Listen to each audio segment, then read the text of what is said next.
119편 145절에서 152절까지의 말씀을 다시 한번 오늘 아마 마무리가 될 것 같은데요. 같이 한번 읽도록 하겠습니다. 여호와여, 내가 전심으로 부르짖어 사오니 내게 응답하소서. 내가 주의 교훈들을 지키리이다. 내가 주께 부르짖어 사오니 나를 구원하소서. 내가 주의 증거들을 지키리이다. 내가 날이 밝기 전에 부르짖으며 주의 말씀을 바라사오며 주의 말씀을 조용히 엎조리려고 내가 새벽녘에 눈을 떴나이다. 주의 인자하심을 따라 내 소리를 들으소서. 여호와여, 주의 규례들을 따라 나를 살리소서. 악을 따르는 자들이 가까이 와 싸우니 그들은 주의 법에서 머니이다. 여호와여, 주께서 가까이 계시오니 주의 모든 계명들은 진리니이다. 내가 전부터 주의 증거들을 알고 있었으므로 주께서 영원히 세우신 것인 줄을 알았나이다. 아멘. 지난 주중에 참 사랑하고 가깝게 지냈던 친구 목사님이 그동안 몇 년 동안 암으로 그렇게 고생을 하다가 결국은 하나님의 부름을 받게 되어졌습니다. 그래서 장례에 그 모든 그런 시간들도 보내게 되어졌는데 계속 몇 년간 이제 암으로 아팠거든요. 물론 또 조금 나아졌다가 또 안 좋았다가 계속 그렇게 항암 치료도 하고 그렇게 했었는데 어쨌든 이제는 이제 죽음의 어떤 그림자가 계속해서 드리워져 가고 있는 그런 상황인데도 불구하고 만나서 얘기를 나누어 보면은 그렇게 뭐라 그럴까요? 몸은 자꾸만 여이어가고 그러지만은 뭔가 자신만만하고 또 심지어는 위풍당당하다고 그럴까요? 그냥 늘 밝았습니다.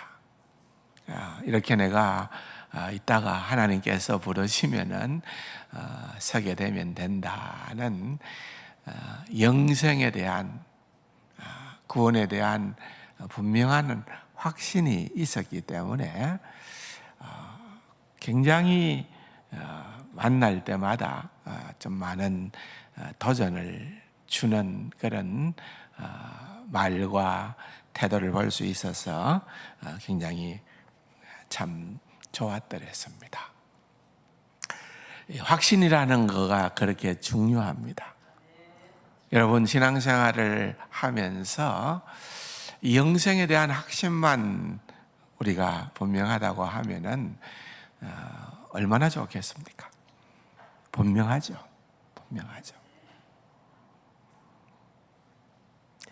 그것이 우리의 모든 신앙생활의 요소에 들어가야 되는 것이에요. 특별히 오늘 본문을 이제 149절에서 마지막 152절까지의 세 절의 말씀을 들여다보면은 네 절의 말씀을 들여다보면은 계속해서 그런 것 같아요. 시인은 어떤 확신이 있었다. 예를 들면은 이제 이 19번째 예는 기도를 다루고 있는 거죠. 기도를.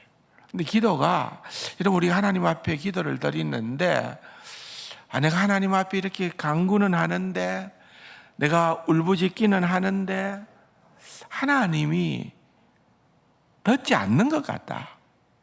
하나님이 외면하는 것 같다.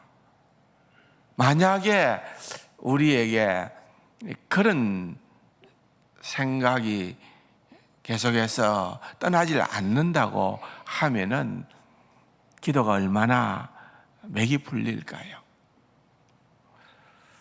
누군가 서로 대화를 나눕니다. 그런데 난 정말 꽤나 진지한 얘기를 하는데 상대방은 듣기는 듣는데 그냥 건성으로 들어요. 그러면은 맥이 풀리죠. 그런데 정말 내가 어렵게 말을 꺼내어서 얘기를 하는데 정말 상대방이 경청하면은, 정말 최선을 다해서 내 입장이 되고 뭔가 함께 하려고 하고 그러면은 여러분, 우리는 그 순간에 확신이 생기는 거죠. 지금 이 사람이 내 말을 듣고 있구나. 지금 이 사람이 내 말을 진짜로 듣는 것 같지만은 안 듣고 있구나. 여러분, 그런 경우는 말하기가 싫은 거죠.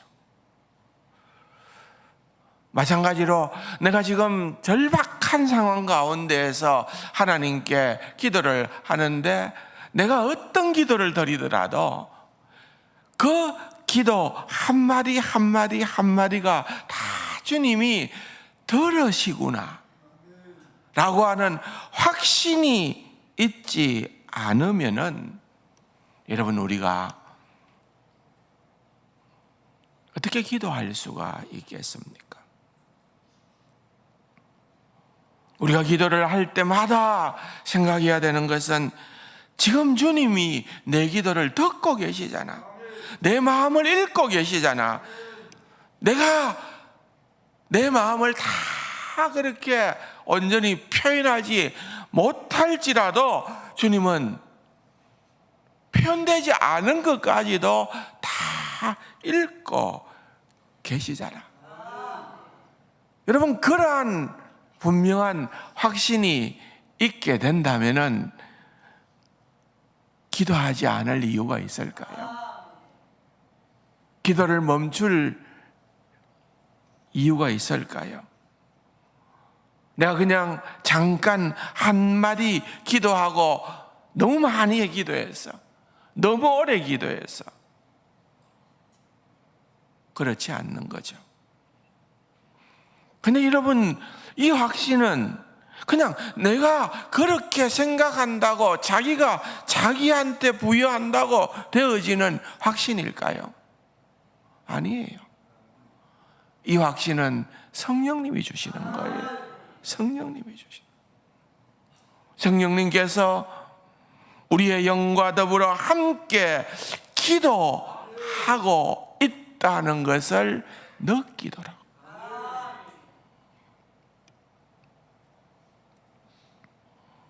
내가 지금 기도를 하는데 더 이상 내가 기도하는 것이 아니라 성령님이 마치 내 혀 안쪽에서 내 혀를 움직이는 것 같이 내 기도를, 내 말을 이끌어 가시는 것처럼 여러분, 그런 은혜를 경험하게 되면은 누가 기도를 멈추겠습니까? 누가 기도를 길다고 하겠습니까? 몇 시간씩이라도 성령님과 함께하는 기도는 너무너무 행복한 기도인 것입니다. 주님이 내 기도를 지금 듣고 계시잖아요. 내 기도를. 그래서 나를 움직이고 계시잖아요. 시인은 지금 기도를 생각을 하면서 그러한 확신을 갖고 있는 거예요. 그러한 확신은 참으로 복되고 영광스러운 것입니다. 149절에 보면은 시인은 주의 인자하심을 따라 내 소리를 들으소서. 그렇죠? 우리가 하나님의 헤세드를 우리가 믿기 때문에, 하나님의 인자하심을 나는 믿기 때문에 하나님, 나는 기도의 자리로 언제든지 담대하게 나아갈 수 있습니다. 이건 여러분 그렇게 이해하는 게 어렵지가 않아요. 그러나 여러분 149절 하반절에 보면은 주의 규례들을, 주의 말씀들을 따라 나를 살리소서. 주의 말씀은, 주의 율법은 언제나 우리에게 뭔가를 규정합니다. 해라, 해서는 안 된다. 그런데 우리가 다 그것을 행할 수가 없는 그러한 연약한 죄인들이기 때문에 하나님의 말씀 앞에서는 우리는 사실상 죽을 수밖에 없는 자들 아니겠어요? 그런데 시인은 뭐라고 얘기합니까? 주의 규례를 따라 나를 살리소서. 여러분, 그건 뭘 의미하는 걸까요? 여기에 말씀은 여러분 언약의 말씀입니다. 언약의 말씀이. 그렇다면은 그 언약의 중심에는, 하나님의 언약의 중심에는, 신구약 성경이 다 하나님의 약속이요 언약이라고 한다면은 그 언약의 중심에는 누가 계세요? 그리스도가 계세요. 그리스도가 계세요. 조금 전에도 우리가 성찬식을 거행을 했습니다마는 이것은 너희를 위하여 흘리는 바 새 언약의 피다. 하나님의 언약의 중심에는 그리스도가 있는 거예요. 은혜 언약의 중심에는요. 그리고 신약 시대를 살아가는 저와 여러분들은 이미 오신 주님을 바라보지만은 시인과 같은 구약의 성도들은 오실 메시아를 바라보는 것입니다. 오실 메시아를 바라보지 않는다고 하면은 결단코 그것은 진짜 구약의 믿음이 아닌 것입니다. 구약 성도들의 믿음은 오실 메시아를 바라보는 거예요. 그러면은 주의 규례대로 나를 살리소서라고 하는 것은 이 시인은 오실 메시아이신 그리스도를 바라보고 있는 것입니다. 그리스도께서 영원히 살아계시고 지금도 하나님 보좌 우편에서 나를 위한 대언자가 되신다는 사실, 나는 말 주변이 없고 내가 말로 다 표현할 수 없는데 예수님이 나의 대언자가 되셔서 결국은 여러분 로마서 8장에 보면은 26절에 성령께서 우리의 연약함을 아시고 말할 수 없는 탄식으로 함께 하시며 친히 우리를 위하여 간구하시느니라. 우리는 다 할 수 없지만은 성령님께서 친히 우리를 위하여 간구하고 계신다. 구약의 성도들도 마찬가지였다는 것입니다. 자기의 목전에서 지금 펼쳐지고 있는 일이 어떤 일이 일어나고 있습니까? 150절에 보면은 악을 따르는 자들이 가까이 왔다는 거예요. 그러니까 살려달라는 겁니다. 살려달라고 기도하는 거예요.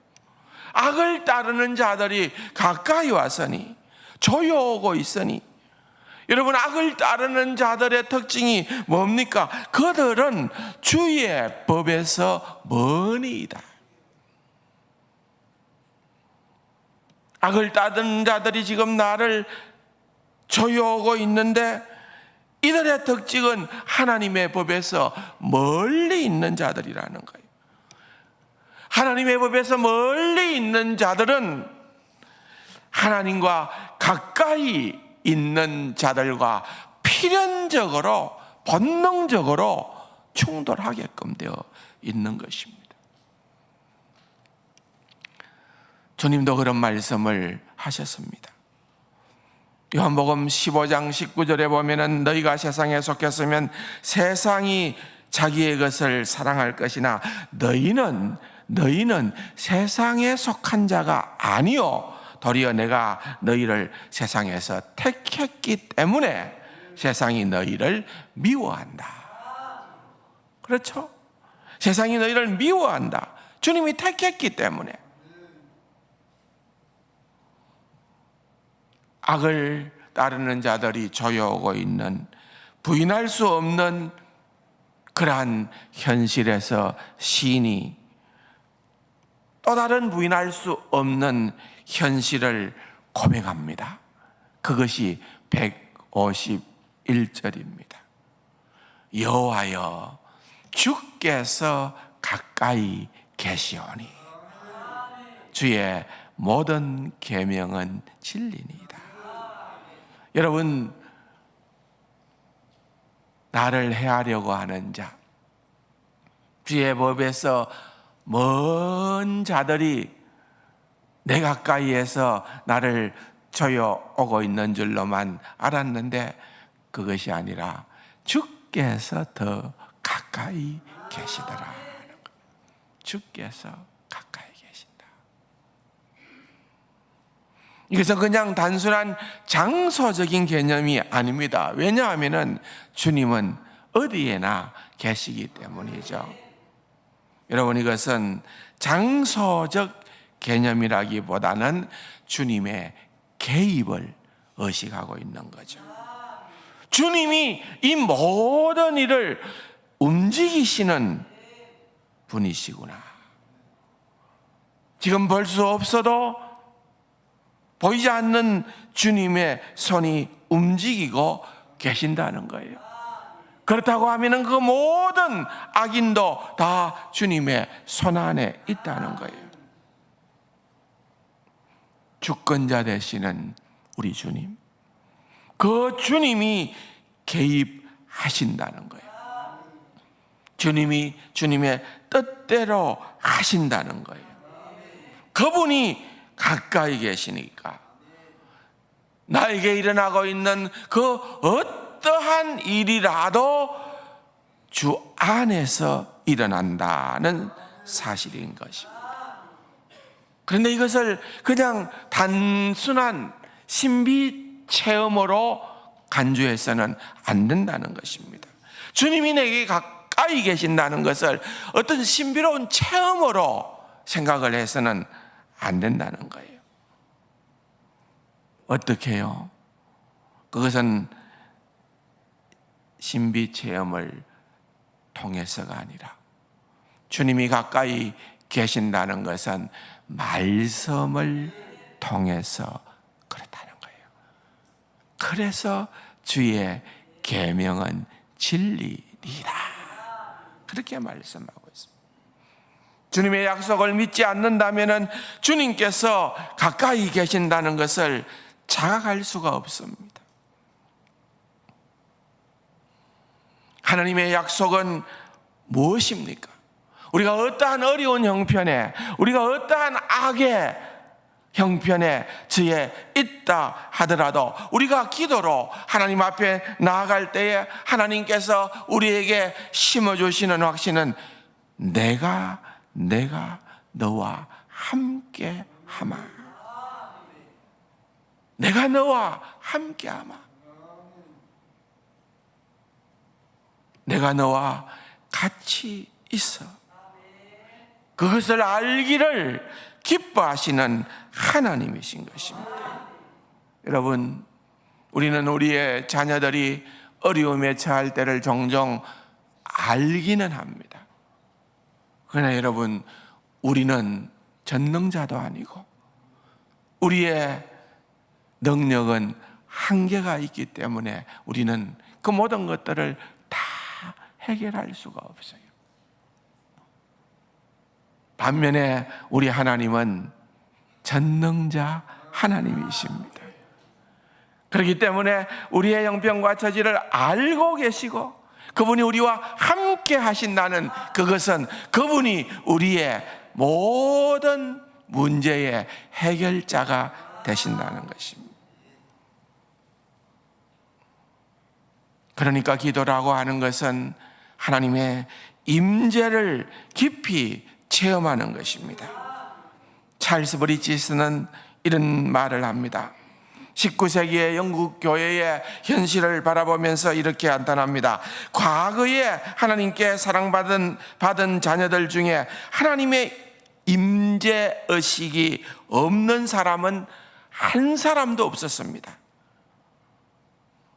오히려 그들은 눈물로 하나님의 임재 의식을 주시옵소서라고 하나님께 구했습니다. 그러나 지금 찰스 브리지스가 말하는 지금은 19세기 영국 교회를 얘기하는 거예요. 그러나 지금 하나님의 자녀라는 자들은 기도의 위대한 목적, 즉 하나님을 즐거워하는 것이 없이 그냥 기도 행위 자체로 너무 쉽게 만족합니다. 무슨 말입니까? 하나님의 임재 없이도 나는 내 스스로 내가 기도하는 그것만으로 나는 충분하다. 나는 만족하다. 그게 그들의 그 당시에 영국 교회의 현실이었다는 거죠. 21세기 오늘날 이 땅의 교회와 한국 교회와 우리 세강 교회와 차별이 있을까요? 적어도 그 시대에 그들은 우리가 이름하여 청교도라고 하는 그러한 자들이었어요. 그럼에도 불구하고 찰스 브리지스는 이렇게 얘기를 했던 거예요. 쉽게 말하면 알맹이가 없이 기도를 했다는 거예요. 하나님의 임재를 간절히 갈망함이 없이 기도를 한다는 거예요. 그래서 찰스 브리지스는 덧붙이기를 만일 여러분의 입에서 기도가 떠나지 않았다면, 만일 여러분들의 입에서 진짜 기도가 떠나지 않았다면 여러분의 영혼은 위로 없는 텅 빈 상태일 수가 없습니다. 진짜 기도를 하나님의 임재하심을 생각하며 기도할 때에는 누구나 다 예외 없이 하나님의 위로를 받을 수밖에 없다, 그 말이에요.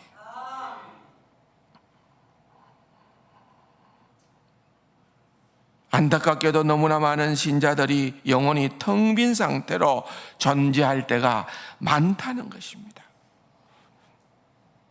주님을 생각해 보십시오.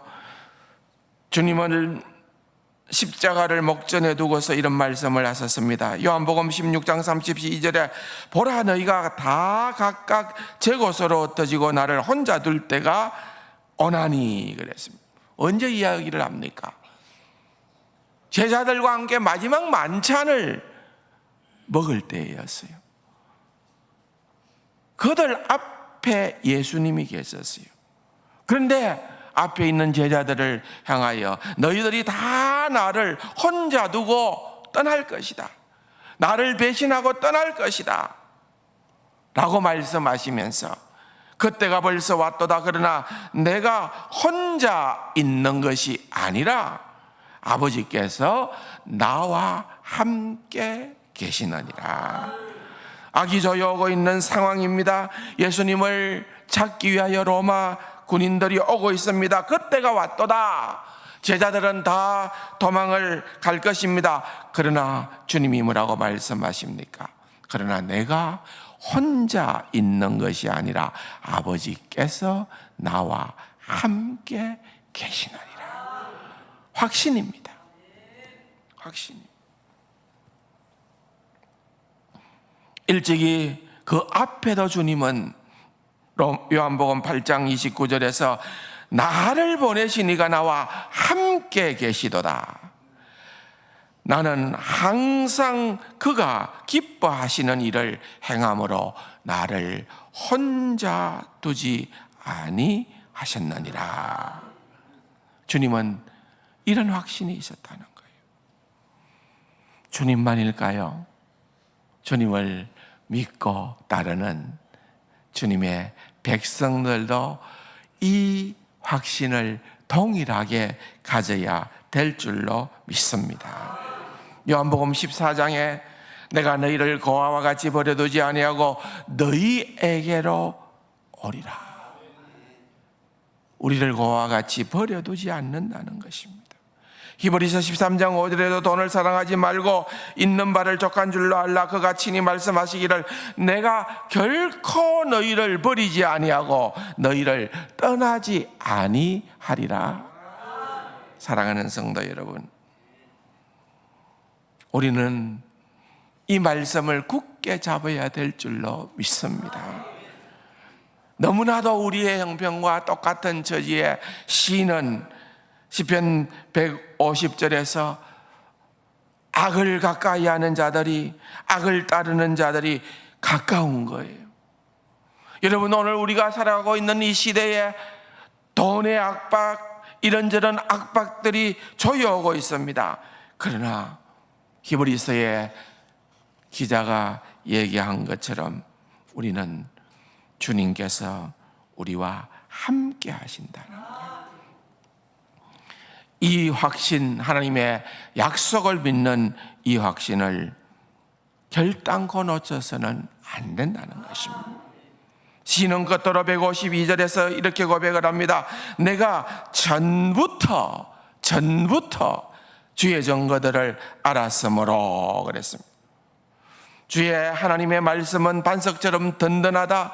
하나님은 영원히 세우신 말씀이다.